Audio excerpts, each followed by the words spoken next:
సమస్యకు పరిష్కారం ఎవరు చెప్పాలి అంటే 4 వేదాలను పిలుస్తారట త్రిమూర్తులు. పిలిచి అయ్యా మా ముగ్గురి మధ్యలో ఇలా అభిప్రాయం ఉంది, ఈ సమస్యకు పరిష్కారం ఏంటి, ఈ ముగ్గురులో మూల పురుషుడు ఈ సృష్టికి ఎవరు అనే అభిప్రాయం వారిని 4 వేదాల ముందు చూస్తే ఆ వేదాలు ఏం చెప్తాయంటే సృష్టికి లయకారకుడు అయినటువంటి శివుడు ఒక మూల పదార్థం లాంటి వాడని ఆ 4 వేదాలు చెప్తూ ఉంటాడు. సరే, అప్పుడు పక్కనే ఉన్నటువంటి విష్ణుమూర్తి బ్రహ్మ శివుణ్ణి చూస్తూ వెకిలిగా నవ్వుతారట. సరే, ఎంత చెప్పినా వినకుండా పదే పదే నవ్వుతున్న సందర్భంలో శివుడు వారి వంక చూడగానే విష్ణుమూర్తి తప్పుకుంటాడు. కానీ బ్రహ్మ పదే పదే హేళన చేస్తూ నవ్వుతుంటాడు. ఏంటయ్యా అలా నవ్వుతున్నావు, మరి ఏంటి అంటే సృష్టికి శివుడేంటి గొప్పవాడు, ఆయన ఉండేది శ్మశానంలో ఉంటాడు, ఎటువంటి ఆడంబరాలకు కూడా ఆయన పులి చర్మాంబరదారి నాగుపాములు వేసుకున్నాడు, బూడిద చూసుకుంటాడు, ఆయన ఈ సృష్టికి గొప్పవాడా అని వెకిలిగా అహంకారంతో మాట్లాడతాడు. సరే, ఇంత చెప్పినా వినకుండా నవ్వుతున్న సందర్భంలో శివుడు ఏం చేస్తాడంటే ఒక ఆకారాన్ని సృష్టించడం జరుగుతుంది. ఆ సృష్టి అయినటువంటి ఆకారం, మరి స్వామి నా పేరేంటి, నేనేం చేయాలంటే నీ పేరు కాలభైరవుడు. ఎప్పుడైతే బ్రహ్మ నన్ను చూసి నవ్విండో ఆ నవ్వినటువంటి తలకాయను శిరచ్ఛేదనేయమని కాలభైరవునికి శివుడు ఆజ్ఞాపిస్తాడట. సరే, వెంటనే ఆ కాలభైరవుడు చిటికన వేలు గోటితోటి బ్రహ్మ ఏ తల నుంచి అయితే శివుని చూసి నవ్వుతాడో ఆ నవ్వినటువంటి తలకాయను శిరచ్ఛేదన వేసి ఆ కాలభైరవుడు చేతిలో పట్టుకొని శివుని ముందు పోయి అడుగుతాడట. అయ్యా, మరి నా పుట్టుక ఇలా జరిగింది, బ్రహ్మహత్య, బ్రాహ్మణ హత్య, గోహత్య, మరి ఇదేంటి, నాకు ఈ సమస్య పుట్టుకతోటే ఇలా చేసినావంటే నువ్వు కారణజన్ముని, ఆయన యొక్క అహంకారాన్ని అణచడానికే నీ యొక్క సృష్టి జరిగినది, కానీ నువ్వు కూడా బ్రహ్మహత్య దోషం అనుభవించాలి.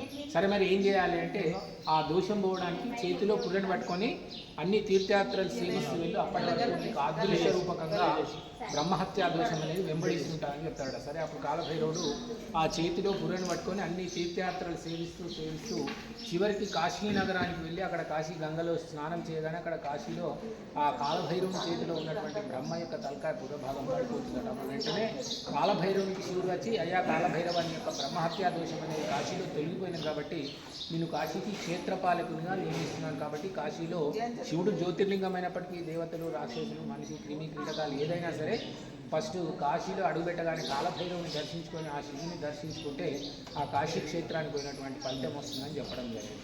అది కాలభైరవుని యొక్క జన్మ వృత్తాంతం. సరే, మరి ఇక్కడ ఎలా వచ్చిందంటే సుమారు 500-600 సంవత్సరాల క్రితం పురాతనంగా ఈ విగ్రహాన్ని చుట్టుపక్కల ఉన్నటువంటి గ్రామస్తులు కాశీలో తయారు చేయించి అప్పుడు రవాణా సౌకర్యం లేని సమయంలో ఒక ఎడ్ల బండి పైన ఆ పెద్ద భారీ విగ్రహం తీసుకొని వస్తూ ఈ ప్రదేశానికి వచ్చేసరికి రాత్రి సమయమై భోజన సమయమై ఎడ్లు అలసట చెంది వాళ్ళు కూడా అలసిపోయి ఒక చెట్టు మీదన ఆ విగ్రహాన్ని ఆ బండి పైన పెట్టి ఇక్కడనే భోజనాలు చేసి విశ్రమించారు. అప్పుడు ఆ రాత్రి వాళ్ళకి ఒక భయంకరమైనటువంటి శబ్దంతో ఒక ఆకారం అనేది కనబడకుండా, అయ్యా నాకు సరైన ప్రదేశం దొరికింది కాబట్టి నేను ఇక్కడనే వెలుస్తున్నా అని చెప్పినట్టు తెల్లవారు చూసేసరికి వారు తెచ్చినటువంటి ఆ ఎడ్లు పారిపోవడము, బండి విరిగిపోవడము, అంత భారీ విగ్రహం యొక్క చివరిన ఒక నిటారుగా నిలవడం ఉండడం చూసి వారు తెల్లవారు ఇక్కడనే వదిలిపెట్టి వెళ్ళినట్టు చెప్పడం జరిగింది. సరే, మరి ఎలా ఉండేదంటే ఊరికి చిట్ట చివరి ప్రదేశంలో ఆటవీ ప్రదేశం వ్యవసాయ క్షేత్రంలో ఈ 2 రావి చెట్ల కింద పక్షుల శబ్దంలో చెట్టు మీదన ఉండేవాడు.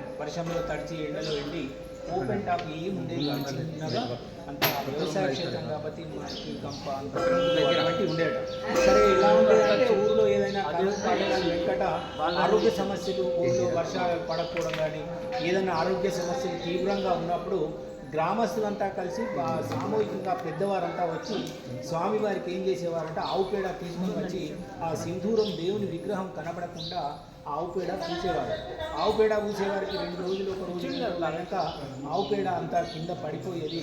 ఊళ్ళో ఉన్నటువంటి సమస్యలన్నీ కూడా పరిష్కారం అయ్యేట. ఇక ఏం చేసేవారు, పూజ చేసేవారు కాదట. ఊళ్ళో ఏదైనా సమస్య రావాలి, ఆవు పేడ వేయాలి, అంతవరకు చేసేవారు.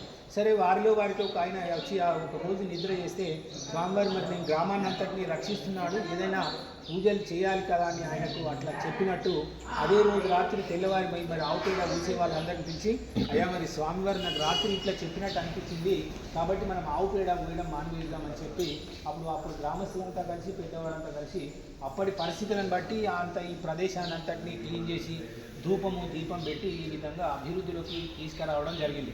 మన భారతదేశ చరిత్రలో కాలభైరవ ఆలయాలు చాలా అరుదుగా ఉన్నాయి. ఎక్కువ శాతము ఒక శివాలయంలో క్షేత్రపాలకంగా ఉన్నాయి, తక్కువ చాలా అరుదుగా ఉన్నాయి. అంటే శివాలయాలలో తప్ప ప్రత్యేక ఆలయాలంటూ ఏం లేవు. ఎలా ఉండేది అంటే ఈ కాలభైరవుని యొక్క పూజా విధానంలో 2 రకాల పూజా విధానం ఉంది. దక్షిణాచార పద్ధతి, వామాచార పద్ధతి. అంటే శాక్తేయంలో ఈ అఘోరీల సంతతిలో చేసే కాలభైరవుని అందరు ఎలా చూసేవారంటే ఈ కాలభైరవుడు అనేది ఈ క్షూద్ర ప్రయోగాలకు అఘోరీలకు సంబంధించిన దేవుడు తప్ప ఈయన ఒక సాంప్రదాయానికి దీనికి సంబంధించిన దేవుడు అన్నింటికీ పనిచేస్తాడని ఎవరు కూడా పూజ చేసేవారు కాదట. అదేదో క్షూద్ర ప్రయోగాల దేవుడు, శక్తికి సంబంధించిన వాడని చేసేవారు. అట్లా ఏమైందంటే మరి ఇప్పటి పరిస్థితులను బట్టి ఇప్పుడు ఈ మీడియా ఇవన్నిటికీ మరి ముఖ్యంగా ఏంటంటే కాలభైరవుడు శని యొక్క తల్లి ఛాయాదేవి కాలభైరవుని ఉపాసన చేయడం వల్లే శనీశ్వరునికి నవగ్రహాల్లో స్థానం రావడం జరిగింది. కాబట్టి మనం కాలభైరవుని సేవించడం వల్ల శనీశ్వరుని యొక్క ప్రభావం కూడా ఉపశమనం ఉంటుంది. మనకు తెలిసి కాశీ, కాశ్మీర్, ఉజ్జయిని, కర్ణాటక అక్కడక్కడ దేవాలయాలు, ప్రధాన దేవాలయాలు, చాలా పెద్ద ఆస్తులు, పెద్ద దేవాలయాలు ఉన్నాయి. కానీ ముఖ్యంగా ప్రత్యేకంగా దేవాలయం అంటూ కాలభైరవుని పోగానే ప్రత్యేకంగా విగ్రహం ఉన్న టెంపుల్ అంటే మన ఈసన్నపల్లి ఇక్కడ వెలిసిన విగ్రహంగా చెప్పుకోవచ్చు.